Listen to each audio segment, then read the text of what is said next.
Ladies, you don't realize how much power you really have. The more you build up your man and tell him you believe in him, the less he will let you down. Boom! Mic drop. Hey, look, life is not easy.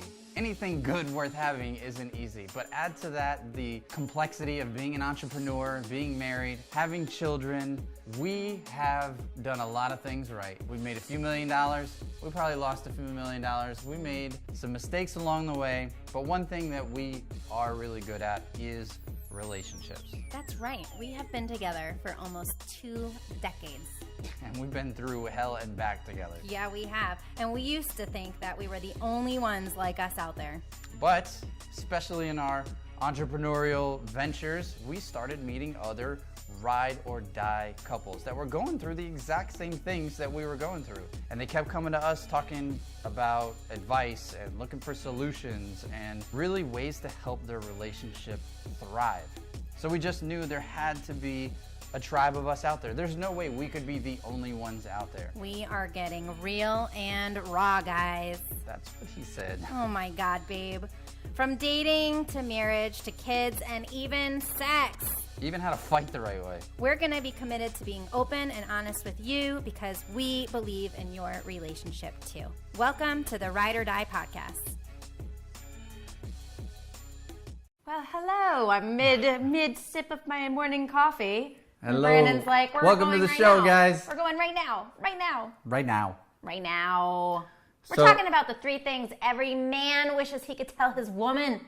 Yes. And these topics have come up in our household before, so I thought, why not? You know, why not call the ladies out today? Get ready, girls. 3 things every husband wished he could tell his wife. Every husband wishes he could tell his wife. I mean, you told me these things, you know, even before we were married. So I think it just goes to people that are really serious in their relationships. You want to have open communication, but many times things can get frustrating. Things can get miscommunicated in a relationship. That's right. When you don't feel like you're being heard, or you don't feel like you're being accepted, or you feel like maybe your girl's judging you or whatever, like you could shut down, right? You're telling me things or telling me how I should do things or whatever, I can shut down.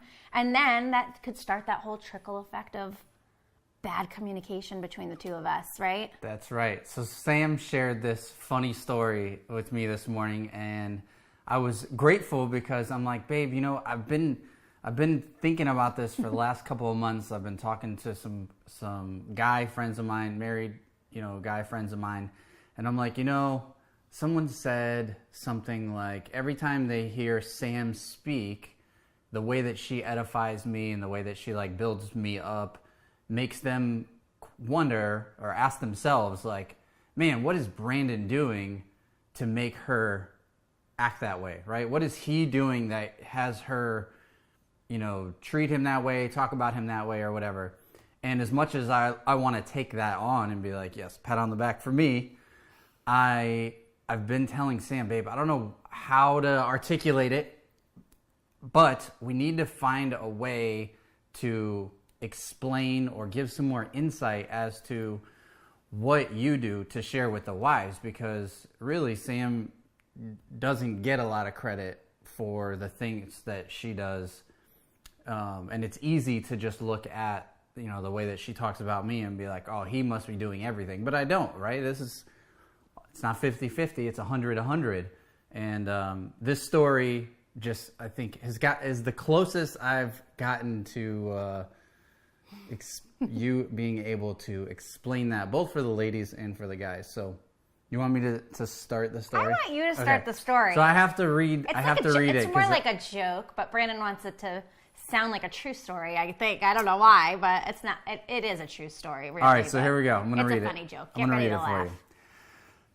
All right, so it says, miscommunication and unspoken assumptions are at the root of most marital frustration. Miscommunication and unspoken assumptions.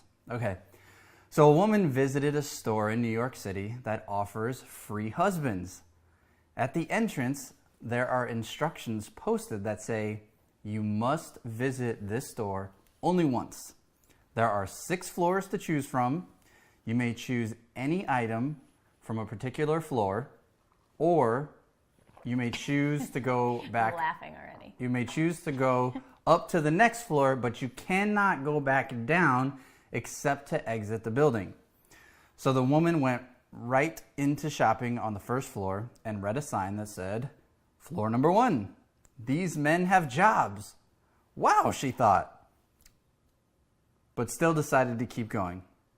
So she went to the second floor and read a sign that said, "Floor 2. These men have jobs and love kids." She thought, these guys would make good husbands. But now she was curious what other options were available. So she kept going. On floor number 3, a sign said, "These men have jobs, love kids, and are extremely good looking." Each floor is only getting better. So she kept going. The next sign, floor number 4, said, "These men have jobs, love kids, are drop dead good looking, and help with housework." Oh mercy me, she exclaims. Because that's how we talk all the time, naturally. I can hardly stand it. But she had to see what else was available. So she continued on. On floor number 5, the sign read, "These men have jobs, love kids, have a strong romantic streak." It was all she could do not to pick a husband from floor number 5, but there was still one more floor to go. So she continued on, assuming it could only get better. When she arrived at floor number 6, the sign read, "You are visitor number 71,465,012 to this floor. There are no men on this floor. This floor exists solely as proof that you are impossible to please. Thank you for shopping at the husband store." Goodbye. Is there more to that, or is it go to the guy's Well, store? you did hear about the guy that walked into the wife store right across the street, right? Oh, yeah, you want to Yeah, he goes in, and floor 1, and the sign reads, "Wives that love sex." And to this day, floors 2 through 6 have never been visited. Ha ha! But it's true, right? Like, it seems like, I would say this isn't 100% true, but it's funny to laugh at, thinking, oh yeah, women are so complicated and men are so easy. But it's not really that case, but it's kind of funny to laugh about it.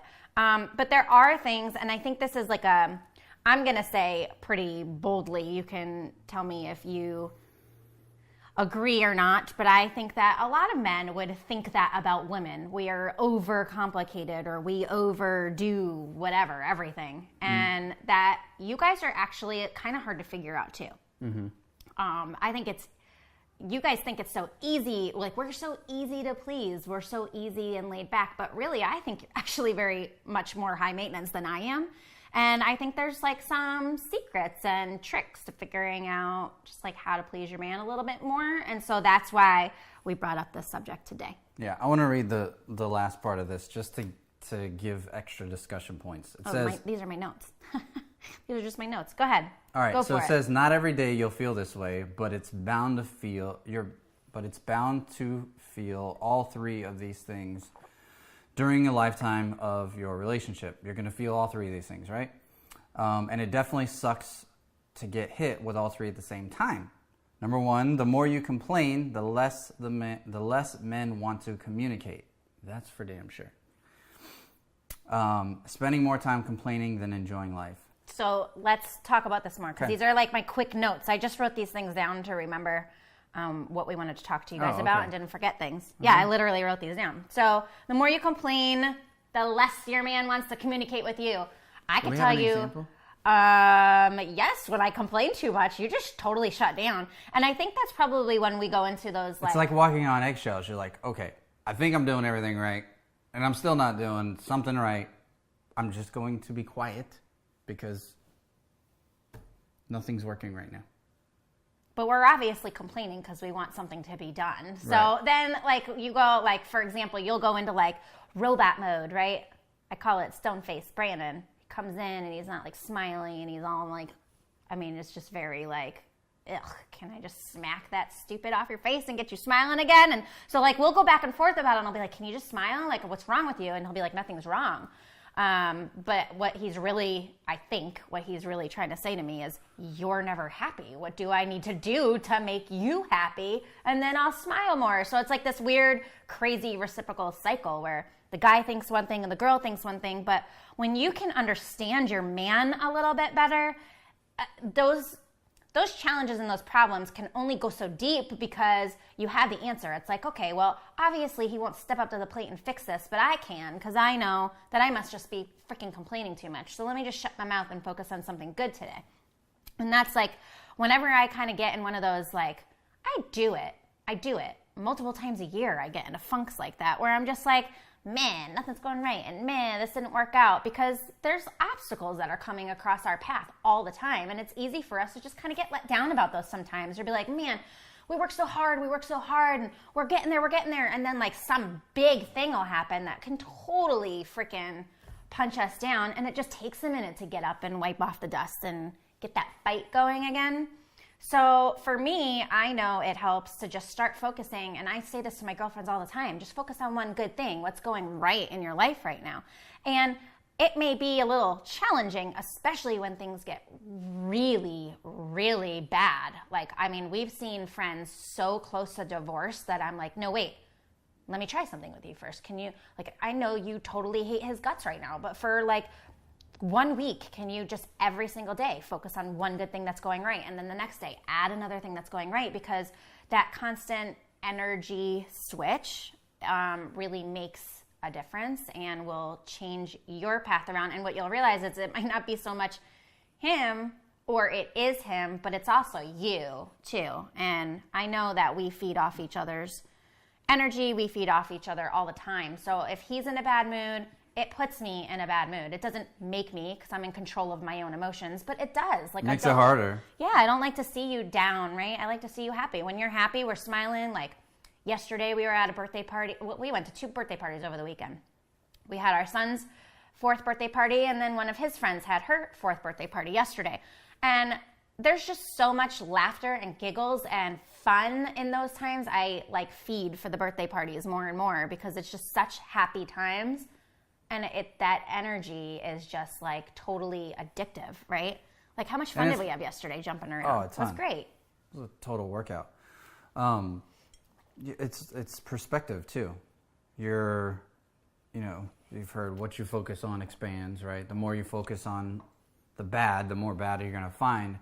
But if you just find one positive thing, like, okay, so your husband or your wife is doing this, and this wrong in your marriage. Okay, and I did this with a buddy recently. He's going through a storm, and I sent him a text message. I'm like, give me your testimony. If nothing else, you woke up this morning. You got another day to fight, right? You got another day to see your kids. You got another day to eat your favorite meal. Like, there's always some good, and that one little seed at least helps. It gives you 1 extra hour of positive before all the shit starts hitting the fan, right? If you're going through a storm. And that extra focus, that one extra thing, or you're like, well, now that I'm being forced to think about it, even though she's being a pain and she's withholding sex and she's complaining about everything, she really did a great job this morning with the kids, or she's doing, like, you can find good things. You can find the right. Always. Yeah, you can. And when your perspective changes, like putting on a different set of glasses, you can just see better. So, what's the second thing, baby? Oh, this is probably your favorite thing of the 3. Duh. Have sex with your husband. Don't just put up with sex. And this is a big one. So I'm really about the quality of the sex that Brayden and I have, not about the quantity. Now, he doesn't care. He'll take it anyway. I'll give it to him. But sometimes it can feel like a chore when I'm not really in the mood and he wants something done. Well, the secret to that kind of is like, and I'm guilty of this, I'm not always perfect with it, but not making it seem like it's a chore actually builds him up and helps him more than if I'm like, okay, here's all the contingencies, like, you need this hat to happen right now, but this and this and this must happen. No, just sometimes you just gotta let it go and do it anyway. And I say that all the time, right? Sometimes you just gotta let it go and do it anyway. And I've never, ever, even when I'm not in the mood, I have never, ever, like, had sex with you and been like, oh, I wish we hadn't done that. Like, that doesn't ever happen, right? So everybody, it's like a workout. You never leave the gym like, disappointed. Well, You always actually, feel I better really when you leave don't the like gym. working out, so for like weeks I'll feel like that. But you're different than me. You are such a liar. You may not like working out, but you never feel worse coming out of the gym than when you walked in. Tell me I'm wrong. Oh, I guess that's true. That's the way when you absolutely word true. it that way. Well, sometimes the other day I thought I was gonna throw up. I definitely felt worse coming out than I did going in. Anyway, do you have anything to add to that, like from the guy's side? Because I know sometimes you just don't want to hear me say no. So All the time, I never want to hear you say no. But do you have any input on this topic? I know sex is usually a shy topic for you, and even I get a little weird talking about it so openly, but... Man, sex is just something for guys that has so much more around it than the physical. It can mess with our ego. It can mess with our self-confidence. To be shut down, right, in the most vulnerable position, and to be like shut down or have sex like purposely held hostage, that just creates anger and a rage and a resentment like nothing else could. You know what I mean? So I don't know. I mean, I don't know what else to add. Like, sex is freaking important, and So I'd say, well... if you don't want your man to walk around with a puss face and a pouty face or That could have been taken angry the wrong way. or... I have a dirty mind today. Wow. Or you want him to do all these other things, and it's been a while, like... It's not only about it's been a while, though. Like, there's a difference between, like... I don't know. There could be seasons where we were like after we had the kids and stuff, where it was just like not. Yeah, of course. I really wasn't wanting to do it and stuff. And I know after a while that kind of like took an effect on you, but it took an effect on me. It was hard for me to kind of get back into it and get excited about having sex again because I had babies and I was tired and like all these things were going on. But even like this last year in 2018, I feel like I just had this little like itch, which is fun, and I'll tell you, not like a literal itch, but like this itch, this urge to like step up our game in the bedroom, and I just kind of wanted to look at it every time as like... Certainly have. Not I that... will Well, I've spare never... the details, but something has certainly Okay, we'll start with improved. this.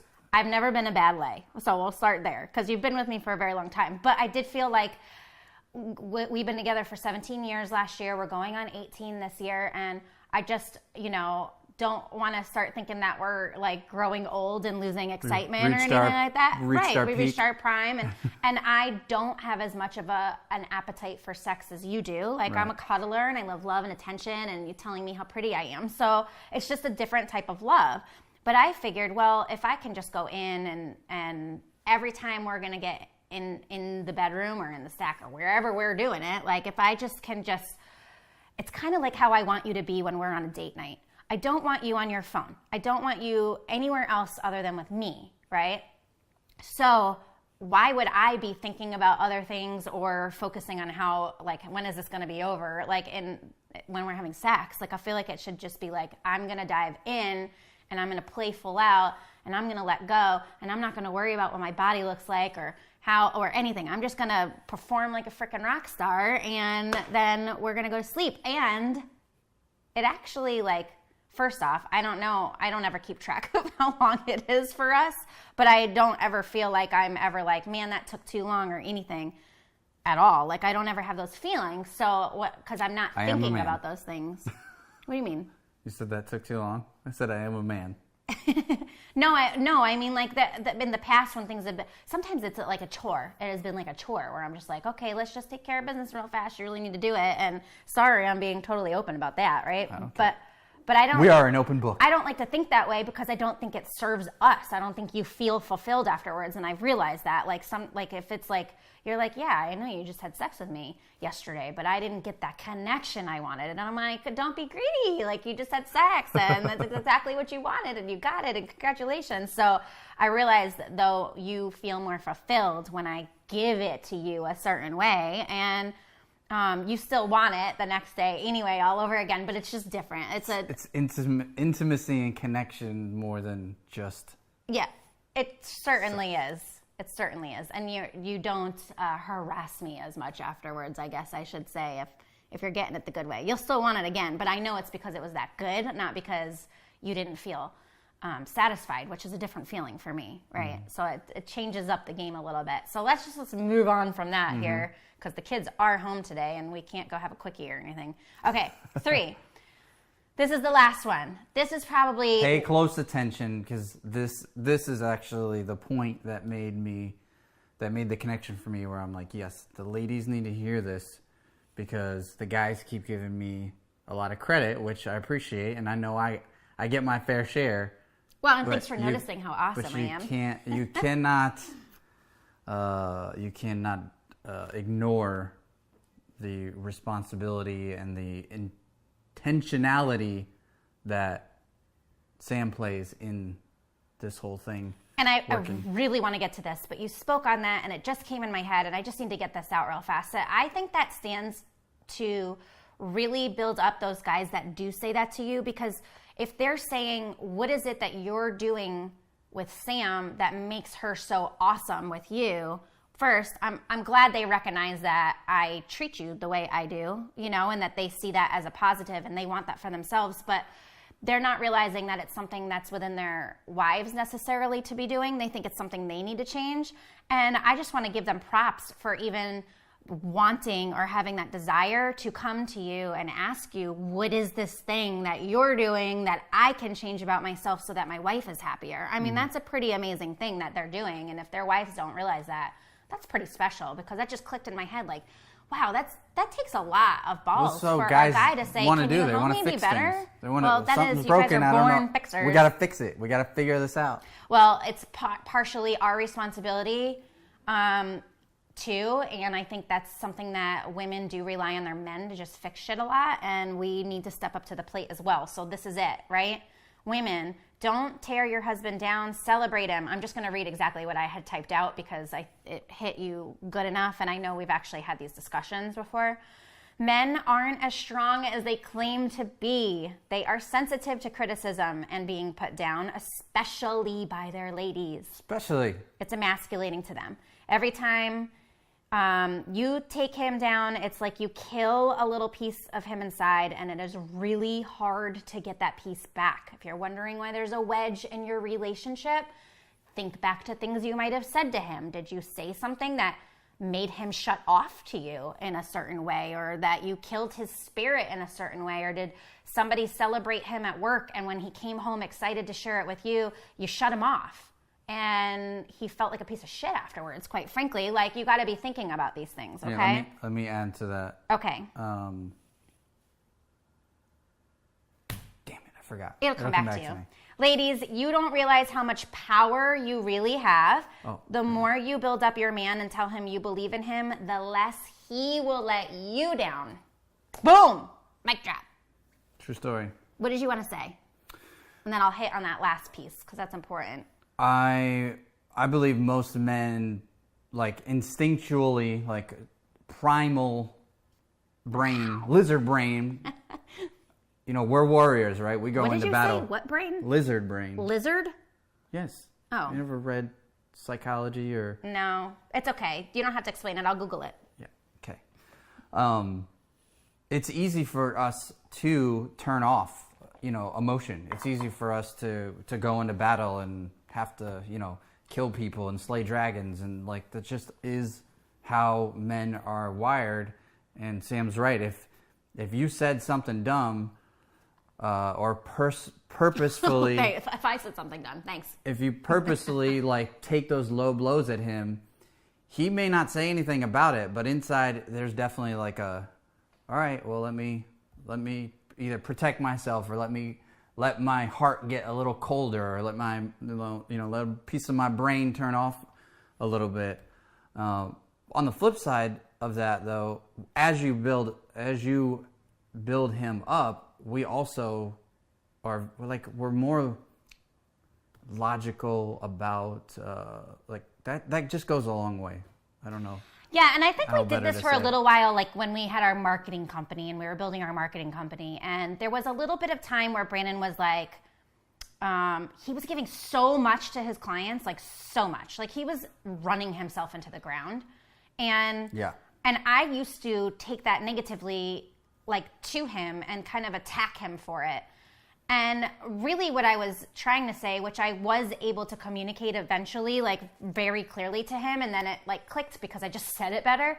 But what I was really trying to tell him is like, you give so much and you're underappreciated and people are walking all over you. And in that moment in time, you're actually hurting our household. You're hurting our legacy and you're building it for them instead because they're just taking advantage of it and they don't really truly value like what I see inside of you, what I think you're capable of doing, and how great I think you are and how great you are.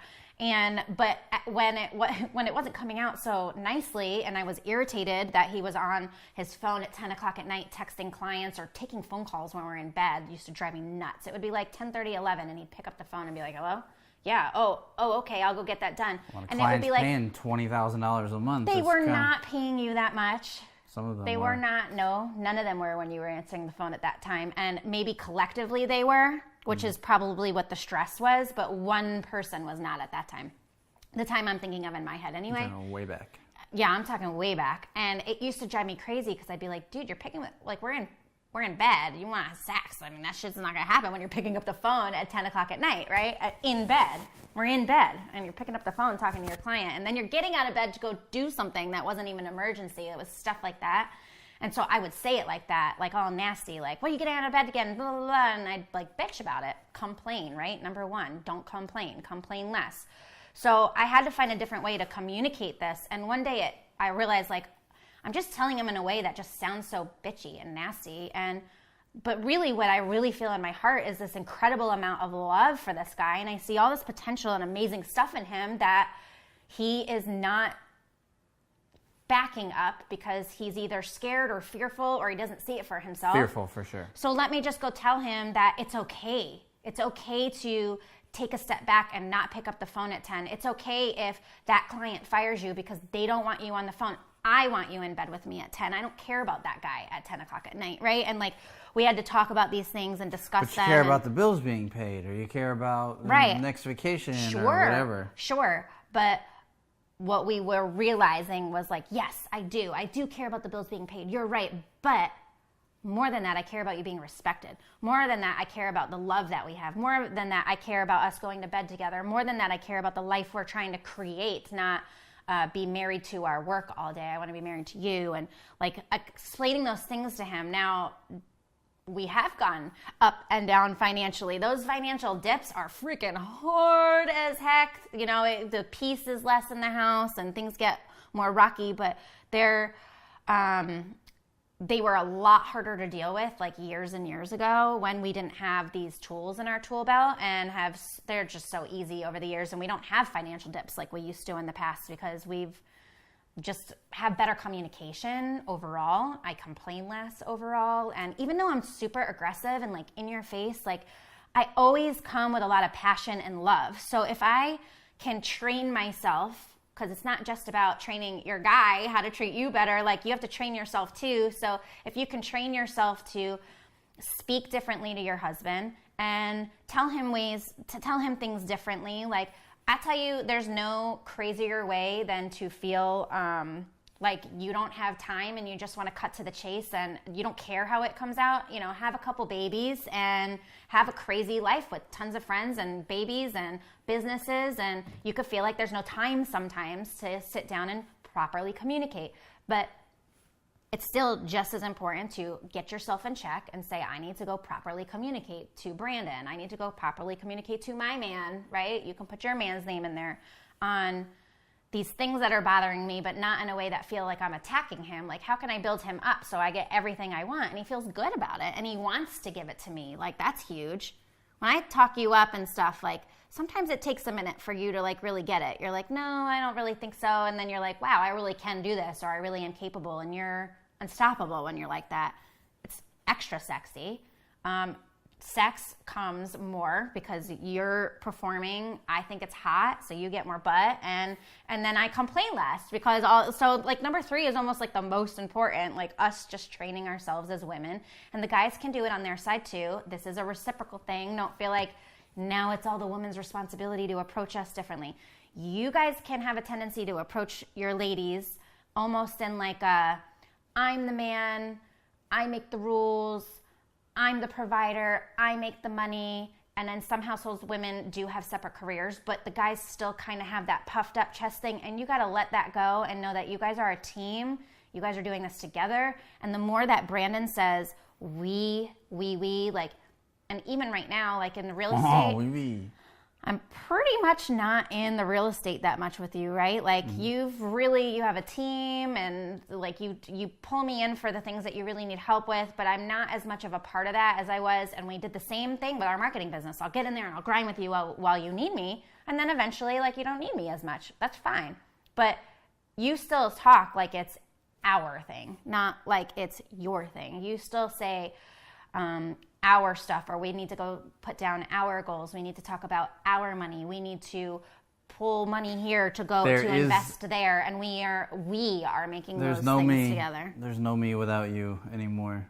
Since we got married, obviously, with even family, before, there is no me. I know, really. Nobody even really says Brandon or Sam anymore. It's Brandon and Sam or the Middletons. That's how we're referred to all the time now. I've got me from like 3 a.m. to 5 a.m. We're getting up so early that we have time to wake up and have a little coffee, get our workout in. You shower before the kids are up. I wait. Although some days I do. It just depends. Details. Yeah, anyway, I know. Well, you know, I'm gabbing on and on. And we've had a little bit of time. If we're quiet enough, we get a little bit of time to just go do something for like 30 minutes or so. Yeah, we gotta write that down and share it on the site. But before we wrap up, because we're over time now, okay.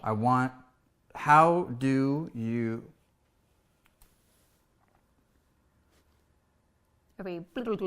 Yes. Rewind. For the ladies out there who are in a marriage where the husband's just totally distant. Maybe he's traveling a lot, or he's, working too much, and he's not, basically, if she has a very negative, he's got all these chips stacked against him.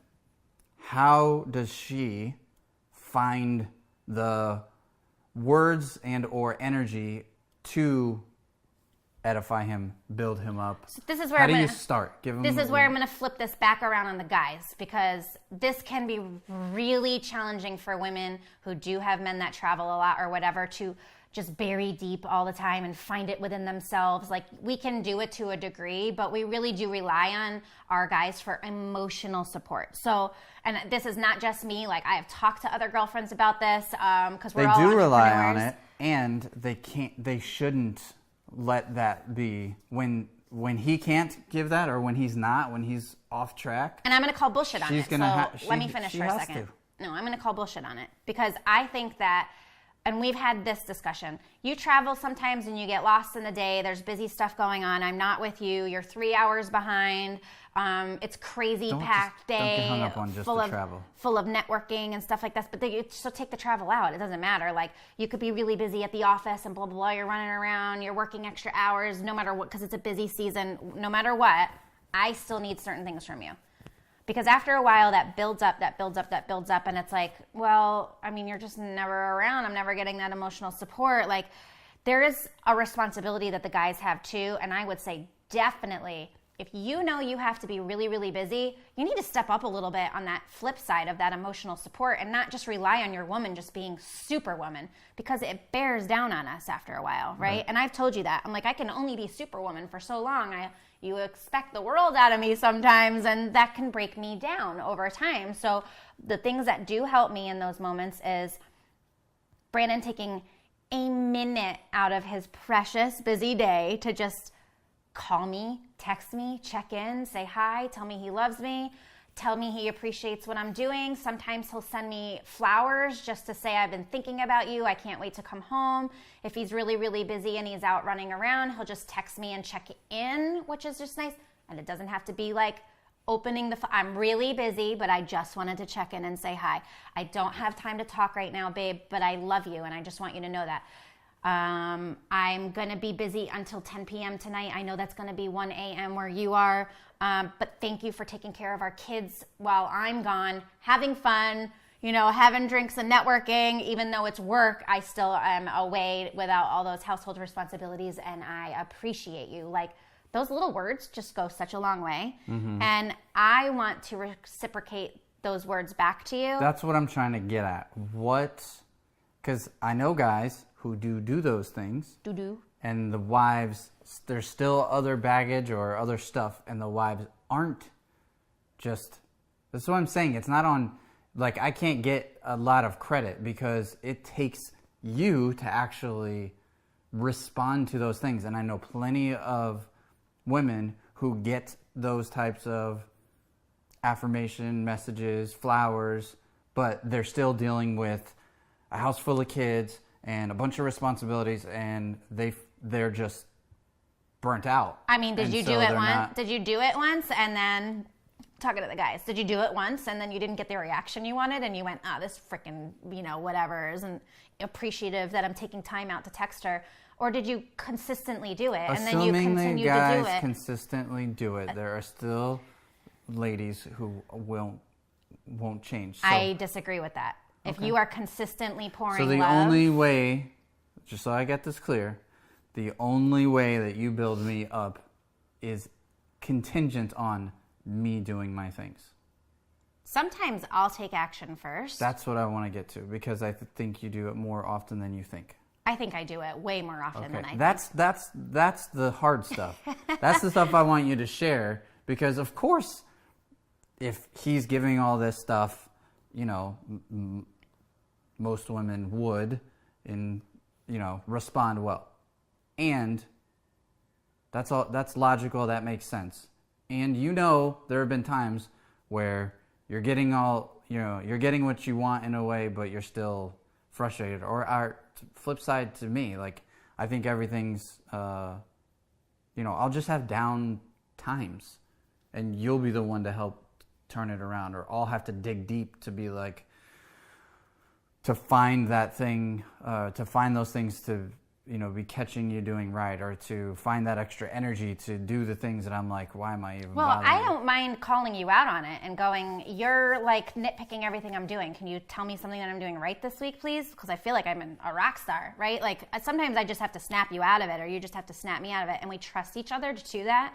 But if you haven't built that trust with your partner, then it's a moot point. Like, you have to go build that trust and have that communication, and it's a muscle that you have to work out. It's not something that it just like gets strong and stays strong forever. We're all weak at times. It's not all butterflies and romantic perfectness, and come on, it's not a feeling that just always just happens. Is this what you're trying to pull out of me? No, it's not a feeling that always just happens, but like deep inside me, I know that I love you. And my end goal is to spend my life with you. To me, there's nothing, it's going to make me sad or like cry. There's nothing more important. So, stop with the stupid look. He does the stupid grin. You're okay, sweet. Hang on. Sorry, guys. When you have that type of passion for your guy, those things come easy. I guess that's it. I'm not talking anymore. Oh my God. Okay. On the flip side, guys, even if she's not giving you sex, or she's not building you up, and she's not, everything is I don't want it to sound like it's all that perfect, though. Like, I don't just wake up like, I'm so in love with Brandon and today's going to be a great day. Like, sometimes I got to dig deep to find those things. Right. I've also, this is a really totally kind of off topic, but on topic, and I'm sorry, I'll make it really fast. Know your cycle. Like, I've noticed sometimes it sounds so silly and almost makes you laugh. But the last, I would say, 4 or 5 months that I have had a twinge where I've been in a really bad mood, I've immediately realized that like I'm about to get my period, and I will go tell Brandon like, sorry, I've been in a bad mood, or sorry, I might get snappy over the next week or so. Like it's your that hormones time, and take I'm over your brain. Super high on emotion right now, so just come at me very gently, because otherwise I'm going to be slashing back. But it sounds silly, but it's true. And when I was more aware of that about myself, I was able to make him more aware of it. And I think that's helped a little bit, because I have, like, I don't know what it is. I get super emotional right now when it's my time of the month. It's not right now, and I'm still crying. So who am I to say? I'll just say on the guy side, even if you're not getting, what you feel you deserve, or you're not getting the responses that you want, you still do those things. Yes. There are mornings where we may have had an argument the night before, and I'm still sending her that text message and a picture of our past as a reminder, like, hey, today's a new day. And I may not have the warm and fuzzies about it, and I may not have all the greatest words, but I'm going to give her the reminder for the sake of, like, one, she deserves it, and the team deserves to be reminded of that. That's the important thing to realize. So you're still taking action, and you're going clean slate, new day. I still love you here.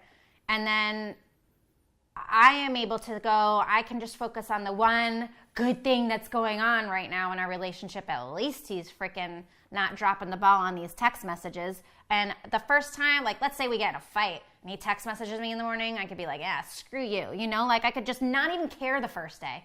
But the second day he does it, it softens me a little, It's like, oh, and we don't ever fight for days and days on end anyway. And then we got momentum again. Right. So it's focusing on the good. That his way of doing it is continually just telling me in text messages and stuff. And I have my ways too. And you're going to have your ways, and your spouse is going to have their ways, or your significant other. Like, you all are going to have different things that works. So, right. Use that to your advantage.